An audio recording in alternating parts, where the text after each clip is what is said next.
Hi നമസ്കാരം. ഇന്നത്തെ നമ്മുടെ ഒരു സ്പെഷ്യൽ ആയിട്ടുള്ളൊരു ഡിഷാണ്. അതായത് നമ്മൾ സാധാരണ തരിക്കഞ്ഞി ഉണ്ടാക്കിയെടുക്കാറുണ്ട് അല്ലേ, അത് വളരെ ടേസ്റ്റി ആയിട്ട് എന്നൊരു ഡിഫറെൻറ്റ് ഫ്ലേവറിൽ തയ്യാറാക്കിയെടുക്കുന്ന ഒരു അടിപൊളി റെസിപ്പിയാണ്. വളരെ സിമ്പിളാണ്. അപ്പോൾ എങ്ങനെയാണ് ഉണ്ടാക്കിയെടുക്കുന്നത് എന്നുള്ളത് നോക്കാം.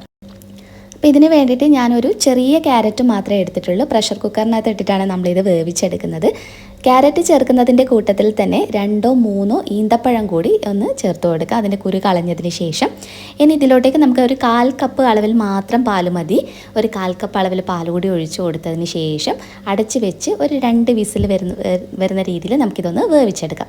അപ്പോൾ ഒരു 2 വിസിൽ വന്നതിന് ശേഷം ഫ്ലെയിം ഓഫ് ചെയ്ത് പ്രഷർ കംപ്ലീറ്റ് ആയിട്ട് പോയതിന് ശേഷം നമുക്കൊന്ന് തുറന്ന് നോക്കാം.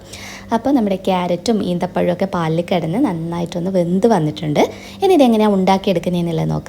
ഇതിനു വേണ്ടി പാനിലോട്ട് നമുക്ക് ഏകദേശം ഒരു 2 ടേബിൾ സ്പൂണോളം പഞ്ചസാര ചേർക്കാം.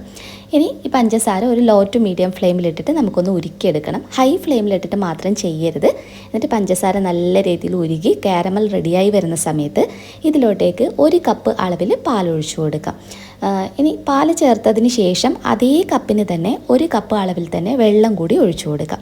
ഇനി നമ്മൾ നേരത്തെ അരച്ച് വെച്ചിരിക്കുന്ന നമ്മൾ നേരത്തെ ചൂടാറിയതിന് ശേഷം ക്യാരറ്റും ഈന്തപ്പഴവും കൂടി ഞാൻ ഒന്ന് മിക്സിയിലിട്ട് അരച്ചെടുത്തിട്ടുണ്ടായിരുന്നു. ആ ഒരു മിക്സും അതിനകത്ത് മിക്സിയുടെ ജാറിൽ കുറച്ച് വെള്ളം ഒന്ന് ചുറ്റിച്ചിട്ട് അതുകൂടി ഒഴിച്ചു കൊടുക്കുന്നുണ്ട്. ഇനി ഈ പഞ്ചസാര ഇങ്ങനെ ഒരു ക്രിസ്റ്റലൈസ്ഡ് ആയതുപോലെ ആയിരിക്കും ഉണ്ടാവുക.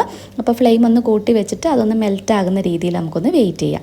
അപ്പോൾ ഇത് ഇവിടെ കിടന്നൊന്ന് തിളച്ച് വരട്ടെ. ആ ഒരു സമയം കൊണ്ട് നമുക്കൊരു കാര്യം കൂടി ചെയ്തെടുക്കാം. ഒരു പാനിലോട്ട് നമുക്ക് 1 ടേബിൾ സ്പൂണോളം നെയ്യ് ഒഴിച്ചു കൊടുക്കാം. നെയ്യ് നന്നായിട്ട് ചൂടായി വരുമ്പോൾ ചെറിയുള്ളി ഉണ്ടെങ്കിൽ ചെറിയുള്ളി ഉപയോഗിക്കാം. എൻ്റെ കയ്യിൽ ഇപ്പോൾ ചെറിയുള്ളി ഉണ്ടായിരുന്നില്ല, അതുകൊണ്ട് ഞാൻ സവാളയുടെ ഒരു ചെറിയ പോർഷൻ മാത്രം എടുത്തിട്ട് അരിഞ്ഞിട്ടാണ് ചേർത്തത്. ഉള്ളവർ മാക്സിമം ചെറിയുള്ളി തന്നെ ചേർക്കാം കേട്ടോ. ഇനി അതുപോലെ തന്നെ ഇതിലോട്ടേക്ക് കുറച്ച് ഉണക്ക മുന്തിരിയും കശുവണ്ടിപ്പരിപ്പോ അതല്ലെങ്കിൽ നിങ്ങളുടെ കയ്യിൽ ഇഷ്ടമുള്ള നട്ട്സ്, ഞാനിവിടെ ബദാം പരിപ്പും കുറച്ച് പിസ്തയും ഒക്കെ ഒന്ന് മിക്സ് ചെയ്തിട്ടാണ് ഒന്ന് കട്ട് ചെയ്ത് ചേർത്തിട്ടുള്ളത്. ഒന്ന് മുപ്പിച്ചെടുത്തതിന് ശേഷം ഇതിലോട്ടേക്ക് ഒരു 1.5 ടേബിൾ സ്പൂൺ തുടങ്ങി 2 ടേബിൾ സ്പൂൺ വരെ റവ ചേർക്കാം. ഇനി വളരെ കുറഞ്ഞ സെക്കൻഡ് മാത്രം ജസ്റ്റ് ഒന്ന് മൂപ്പിച്ചെടുത്താൽ മതി, നെയ്യിലൊന്ന് മൂപ്പിച്ചെടുത്താൽ മാത്രം മതി. ഇത് റെഡി ആയിട്ടുണ്ട്. അപ്പോഴത്തേക്കും നമ്മുടെ പാലും ഏകദേശം ഒന്ന് നമ്മുടെ പഞ്ചസാരയൊക്കെ നന്നായിട്ടൊന്ന് അലിഞ്ഞ് വന്നിട്ടുണ്ട്. അപ്പോൾ ആ ഒരു സമയത്ത് ഇതിലോട്ടേക്ക് കുറച്ച് ഏലക്കയുടെ പൊടി ചേർക്കാം. ഏലക്കയുടെ കുരും പഞ്ചസാരയും ചേർത്ത് പൊടിച്ചത് 1 ടീസ്പൂൺ. ഇതിൻ്റെ മധുരം ഒന്ന് ബാലൻസ് ചെയ്യാൻ വേണ്ടി 2 നുള്ളി ഉപ്പ് കൂടി ഇട്ട് കൊടുത്തിട്ടുണ്ട്. എല്ലാം കൂടി നല്ലതുപോലെ ഒന്ന് മിക്സ് ചെയ്തിട്ട് യോജിപ്പിച്ചെടുക്കാം. പിന്നെ ഇതിലോട്ടേക്ക് ഇതിപ്പോൾ മധുരം കുറവായതുകൊണ്ട് ഞാനിപ്പോൾ ഇതിലോട്ടേക്ക് 1 ടേബിൾ സ്പൂണോളം പഞ്ചസാര കൂടി ആഡ് ചെയ്തിട്ടുണ്ട്. അത് നോക്കിയിട്ട് ചേർക്കാം കേട്ടോ, നിങ്ങൾ മധുരത്തിനനുസരിച്ചിട്ട്. കാരമലിലോട്ടാണ് നമ്മൾ ഒഴിച്ചു കൊടുത്തിട്ടുള്ളത് പാലൊക്കെ.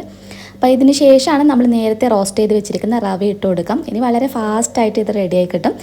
റവ ചേർത്ത് കഴിഞ്ഞ് കഴിഞ്ഞാൽ ജസ്റ്റ് ഒന്ന് തിളച്ച് വന്ന് ചെറുതായിട്ടൊന്ന് കുറുകിയാൽ മാത്രം മതി. ഒത്തിരി കുറുക്കിയെടുക്കാൻ നിൽക്കരുത്. അപ്പോൾ പിന്നെ കുറച്ച് കഴിയുമ്പോൾ വളരെ കട്ടിയായിട്ടായിരിക്കും കിട്ടുക. നമ്മൾ സ്പൂണ് കൊണ്ട് ഒഴിക്കുന്ന സമയത്ത് ഈ ഒരു പാകമാണ് വേണ്ടത്. ഇത് കറക്റ്റ് കൺസിസ്റ്റൻസിയാണ്. നമുക്ക് ഫ്ലെയിം ഓഫ് ചെയ്യാം. ഇത്രയേ ഉള്ളൂ. ക്യാരറ്റും ഈന്തപ്പഴമൊക്കെ ചേർത്ത് തയ്യാറാക്കിയെടുക്കുന്ന ഈ ഒരു തരിക്കഞ്ഞിക്ക് വളരെ ടേസ്റ്റാണ്. കുട്ടികൾക്കൊക്കെ ഒത്തിരി ഇഷ്ടമാവും. നോമ്പ് തുറയുടെ സമയത്ത് ശരിക്കും സ്പെഷ്യലായിട്ട് സെർവ് ചെയ്യാൻ പറ്റുന്ന ഒരു തരിക്കഞ്ഞി തന്നെയാണ്.